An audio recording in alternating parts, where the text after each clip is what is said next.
My warm welcome to our prestigious MLA, Sir Mr. Mohan Rao, and our unit zonal director, Mr.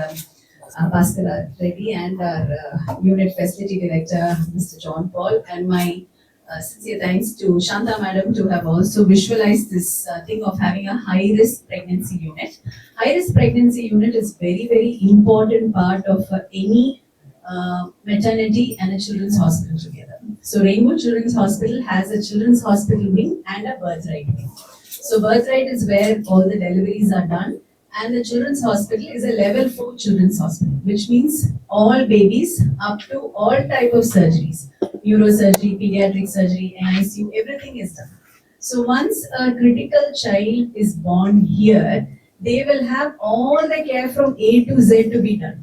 We will not have to shift the baby or go for any assisted support anywhere else. So I'm basically a neonatologist, which means I deal with children who are born less than 28, from birth to 28 weeks, 28 days of life. So இதை பச்சிளம் குழந்தைன்னு சொல்லுவோம். 28 நாளுக்குள்ள உள்ள குழந்தைங்களுக்கான எல்லா உடல் பிரச்சனைகளையும் பார்க்குற டாக்டர் தான் நான். ஸோ ஹை ரிஸ்க் பிரெக்னன்சிங்கும் போது அது மதருக்கு மட்டும் பாதிப்பு கொடுக்காது, பல நேரம் மதரோட ப்ராப்ளம்ஸ் குழந்தைங்களுக்கும் பாதிப்பை கொடுக்கும். ஸோ ஃபார் எக்ஸாம்பிள் ஒரு டயபெட்டிக் மதர் இருக்காங்க, அவங்களுக்கு நல்ல கண்ட்ரோல்ல சுகர் இல்லைன்னா அந்த குழந்தை ரொம்ப பெருசா வரலாம், 4 கிலோ 4.25 கிலோல கூட வரலாம். அது டெலிவரி நேரமே அது ரொம்ப கஷ்டத்தை சந்திக்கலாம். நார்மல் டெலிவரி அதை டெலிவர் பண்றது கஷ்டமா இருக்கலாம்.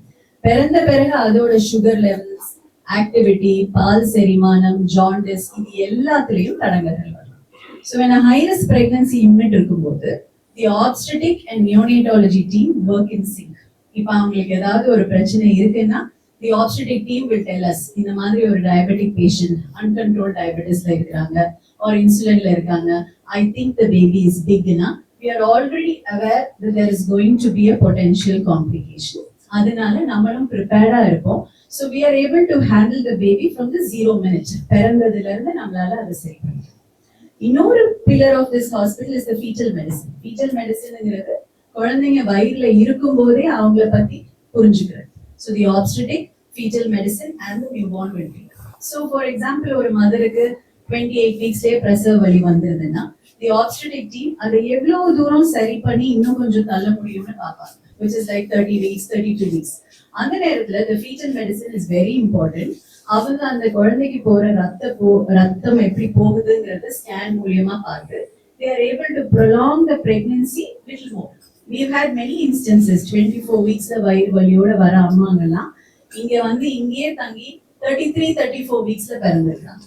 ஸோ அந்த ஒரு சீம்லெஸ் ஆக்டிவிட்டியை கொண்டு வரதுக்கு தான் இந்த ஹை ரிஸ்க் பிரெக்னன்சி யூனிட். இங்க வந்து ஒரு நியோனேட்டல் NICU இருக்குது 4th floorல. We have about 30 bedded unit. அந்த பெட்ல வரக்கூடிய NICU பேபிஸ் உள்ள இருக்கிற ஹாஸ்பிட்டல்ல இருந்து வராங்கன்னா ஆல்மோஸ்ட் 90% வேற ஒரு ஹாஸ்பிட்டல்ல இருந்து தான் வராங்க. That is because அங்க அந்த NICU செட்டப் இருக்காது. So when the mother in high risk or complication இங்கேயே வந்தா, their way of coming into the NICU will also be much better. Other complications like twin deliveries. இப்போ நம்ம நிறைய fertility treatment முடிச்சு we see many mothers with twin delivery. The twin delivery is a potential risk factor for prematurity. ஒரு குழந்தை இருக்க வேண்டிய இடத்துல 2 குழந்தை இருக்கிறப்ப சாதாரணமா 38 வாரத்துல டெலிவரி ஆகிறவங்க 33-32 வாரத்துல கூட டெலிவரி ஆக வாய்ப்பு இருக்கு. ஸோ அந்த குழந்தைங்களையும் இமீடியட் கேர் கொண்டு போகணும்னா the NICU will be needed. So அந்த நேரம் பிறந்து அவங்கள மேடம் சொன்ன மாதிரி இன்னொரு இடத்துக்கு ஒரு ஆம்புலன்ஸ்ல ஷிஃப்ட் பண்ணும்போது அவங்களோட ஸ்டெபிலிட்டியை நம்ம மாற்றணும். ஸோ அந்த ஸ்டேபிளா ஷிஃப்ட் பண்றதுக்கு எப்பயுமே ஒரே பில்டிங்ல இருந்தா இப்ப தமிழ்நாடு பொறுத்த வரைக்கும் we have an excellent newborn care.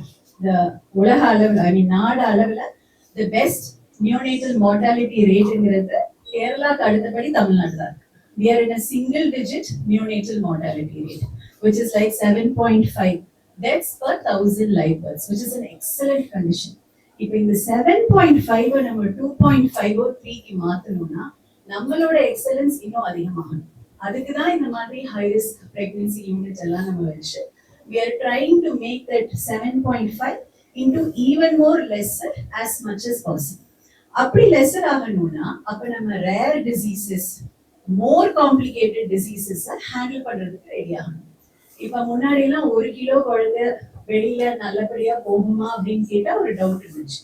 இப்ப நாங்க ரெகுலரா இங்க 400 கிராமஸ் 500 கிராமஸ் அப்படிங்கிற குழந்தைங்களை எல்லாம் நம்ம பார்க்க ஆரம்பிச்சோம். ஸோ இனிமே நம்ம நியோனேட்டல் மார்டாலிட்டி ரேட்டை குறைக்கணும்னா it is very important that we focus on preterm care and also a very good perinatal care. That is பிறக்கிறத சுத்தி நடக்கக்கூடிய விஷயங்கள் மிஸ்ஸே ஆகக்கூடாது. பிளஸ் குழந்தைங்க பிறந்த உடனே அவங்களுக்கு கரெக்டா கிடைக்க வேண்டியது இல்லை. ஸோ இதெல்லாம் இம்ப்ளிமெண்ட் பண்றதுக்கு the next level of hospital functionங்கிறது high risk pregnancy unit. So இனிமே the high risk pregnancy unit will function with the obstetric, fetal medicine, neonatology and the physician. So அப்படி இருக்கும்போது நம்மளோட நியோனேட்டல் மார்டாலிட்டி ரேட்டை இன்னுமே குறைக்கிறதுக்கு நம்மளால உதவி பண்ணணும். சேம் வே மெட்டர்னல் மார்டாலிட்டி ரேட்டும் ரொம்ப குறைவு. இப்போ we are about 2 per 1 lakh deliveries. அது இன்னுமே குறைக்கிறதுக்கு இந்த மாதிரி high risk pregnancy unit இருந்ததுன்னா the mother is in a best care. இப்போ நம்ம பாப்பா மட்டும் பார்க்கறது மதரோட ஹெல்த், அவங்க கார்டியாக் டிசீஸோட வரலாம், நியூரலாஜிக்கல் டிசீஸோட வரலாம், ஹை பிளட் ப்ரெஷரா இருக்கலாம், she can have some other congenital disorders இருக்கலாம். அதெல்லாமே சமாளிக்கிறதுக்கு இந்த high risk pregnancy unit is extremely important. So ஒரு யூனிட் இப்படி ஒர்க் பண்ணும்போது the mother will have or the family and the society will have confidence. Okay, இங்க போனா நம்ம எல்லாத்தையும் ஒரே இடத்துல பார்த்து முடிச்சிடலாம். And we'll be also able to have the best care for the mother and the newborn. So this is in just about the high risk pregnancy unit. Thank you so much for the opportunity, and I hope that